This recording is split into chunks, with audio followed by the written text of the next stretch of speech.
Well, like I said, we again, everyone we play is always going to be a very competitive, tough team, and we played another one tonight. I think Billy does a great job with his group, and they were just really short-handed. We caught them on a night where they were missing 2 starters.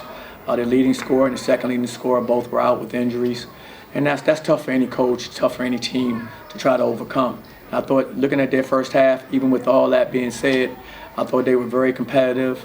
As you can see, they had to play some guys so many minutes. Several guys went 40 minutes, and that's just hard, and we're picking up and pressing and wearing teams down that do that, and I thought we kind of warmed down a little bit in the second half. How'd you like how your team responded? Especially, I know you said they were shorthanded, but they were pressing you the entire game, and was that kind of a good test for you guys to kind of, because you're going to face that as the season goes on? Absolutely. We try to play teams that challenge us in different areas. As you know, when you're preparing for league play, you want to play different styles and different systems. And I think you've seen we've played a lot of different styles. We've played man, we've played zone, played against teams that pick up full and pressure in man. We played zone presses. We're trying to play different teams so our guys are prepared for anything that they may come across as they move forward into the season. And I thought this was another good test for us against a team that turns teams over a great deal. I mean, they scored pretty much 20 points a game off their opponent's turnovers. They shoot 28 free throws per night, which is second in the nation with free throw attempts. So we knew we were playing a team that we had to be very disciplined and very guarded against.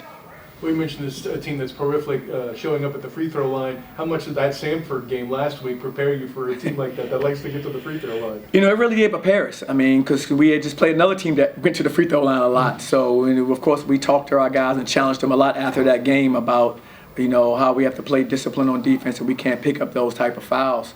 And I thought we did a much better job. A team that shoots 28 free throws a night, they take 13. That's a lot better number for us. And I thought our guys definitely learned a valuable lesson last week. And it's with that like situation where you had that full week. I guess this is one of those on the good side where you had that full week. You had more time to concentrate on that to prepare. Well, a few things. We had time to concentrate academically because we had finals this week, so their minds were all over the place with making sure they finished up strong. And of course, definitely, basketball-wise, we were able to, tweak some things, see some things that we could do better, and that we had to work on based on the Sanford game. And I thought our guys came out and made some improvements. 3-point game at the half. What would you have liked to have seen your team do a little bit better in the first half?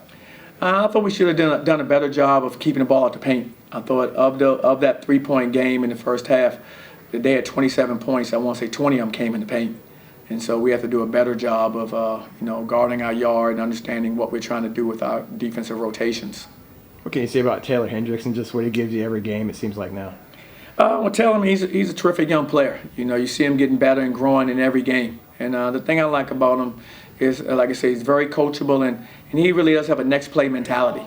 No matter what happens in one play, if it doesn't go his way, he doesn't dwell on it. He goes right to the next play, and I think that's why he finds such consistency in his game, because he has a short memory.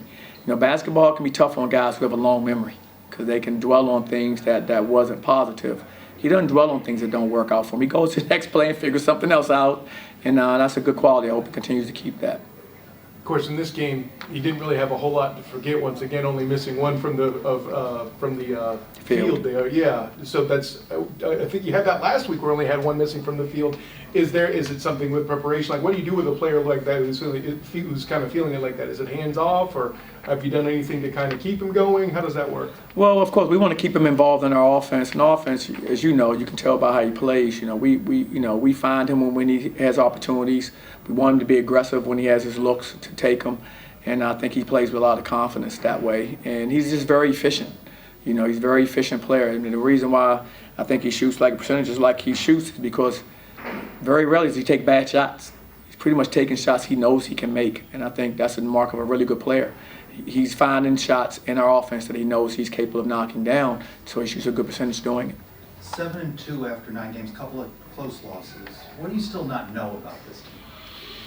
Well, as we start to move forward, with 9 new guys, I'm still learning each individual player.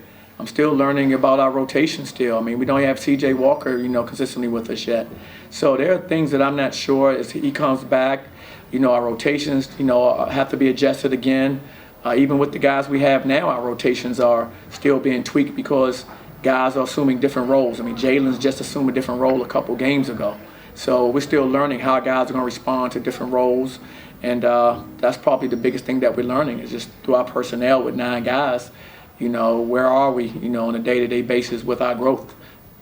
You mentioned Jalen Young learning different roles. Just talk about the young guy who comes in, starting point guard with Darius out. He's learning maybe how to come off the bench. He's learning how to play on the court with Darius. What have you liked about Jalen this season? Well, the thing I've liked, and I've said it earlier, the best thing about any player, is that you're all about winning. And Jalen's all about winning. So whatever role he's in, he's going to accept it. He's going to try to do his best to help the team win. I think you see that. So when he changed his role, all he did was, he never dropped his shoulders and put his head down. He just like, okay, coach, what do you need from me now? And he's been looking to give us that, and that's why I think he's been successful because he's so adaptive to, he's adaptable. He's able to go from any role and try to make the most out of that opportunity, and that's been very helpful for us because he's had such a really good year, and he's having a good year in both roles, which is rare for most players. It takes a certain character to do what he's doing, and I've enjoyed coaching him. And another guy who had a big night tonight, Ithiel Horton, another transfer that came in. What can you say about his development so far as a Knight here in this year, and how did that come out tonight? I thought Ithiel played well. I thought he had a really good bounce-back game. I didn't think he had his best night the other night. He was shooting the basketball. He didn't have his best shooting night. I thought he responded, bounced back tonight, had a really good night, knocking down shots. He's a very good shooter. We have a lot of confidence in him as a staff, as well as his teammates. And it's good to see him, go out there and have a night like this because there's nobody that puts more time in the gym and extra time on working on his game than Ithiel. He's a gym rat. He wants to be really good. And so you're happy to see a kid get rewarded for that type of work ethic. What do you see from Darius now? He's still got to get back into the flow of things, doesn't he? Definitely. He still has to get back. And it's going to be a process. You can't be out that long and then play 3 or 4 games and get back to where you were. It just doesn't work that way. He's shown some flashes and some moments, but he's going to have some moments like he did today where he couldn't really get in gear like he normally has been. So it's good for him. These games are always good, different than the last game for Ithiel. Because it's how you respond to these games, that's how you grow. And you only grow through adversity.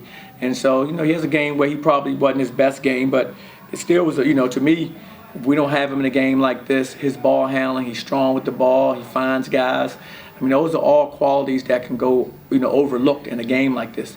That team is long, especially on the perimeter spots with 6'5", 6'6" guards.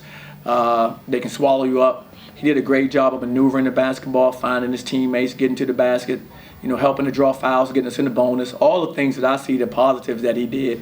And so he may not have scored and may have turned it over 1 or 2 more times than I would have liked. But I thought overall he had a good floor game for us, and we needed it against that type of pressure, full court pickup, run and jump.